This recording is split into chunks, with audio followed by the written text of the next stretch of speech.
Hi అండి, welcome to flavours of Godavari అండి. అది ఈరోజు కస్టర్డ్ పౌడర్తో చాలా ఈజీగా అయిపోయి స్వీట్ చేస్తున్నానండి. మీరు కూడా ఇంట్లో ట్రై చేయొచ్చు. దానికోసం ముందుగా ప్యాన్ పెట్టుకొని ఒక స్పూన్ నెయ్యి వేసుకోవాలండి. ఒక కప్పు బొంబాయి రవ్వ వేసుకొని బాగా వేపుకోవాలండి. మంచి స్మెల్ వచ్చే వరకు అలా ఫ్రై చేసుకుంటూ ఉండాలండి. ఇది ఫ్రై అయ్యేలోపు కస్టర్డ్ పౌడర్ ఒక స్పూన్ వేసుకొని ఒక కప్పు వాటర్ వేసుకొని కలుపుకోవాలండి.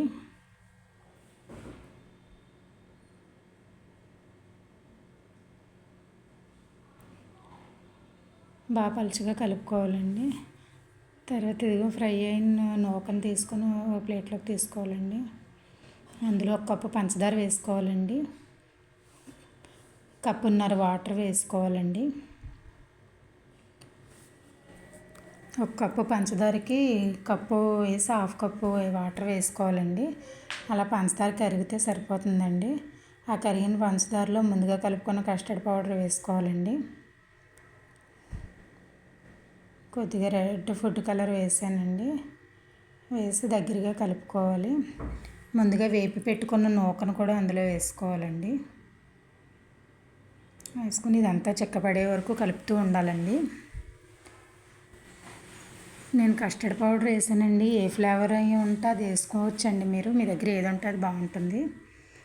నా దగ్గర ఇది ఉందని ఇది పౌడర్ వేసానండి. చూడండి, దగ్గర పడింది కదా. ముందుగా ప్లేట్కి నెయ్యి అన్న ఆయిల్ అన్న వేసుకొని రాసుకొని అందులో వేసుకోవాలండి.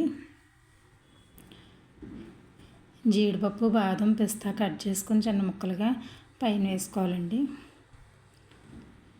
అంతే అండి. చల్లారిన తర్వాత మనకు కావాల్సిన షేప్లో కట్ చేసుకుంటే కస్టర్డ్ స్వీట్ రెడీ అయిపోయిందండి. మీరు కూడా ఇంట్లో ట్రై చేయండి ఫ్రెండ్స్. లైక్ చేయడం మర్చిపోకండి. షేర్ చేయండి, సబ్స్క్రైబ్ చేసుకోండి ఫ్రెండ్స్.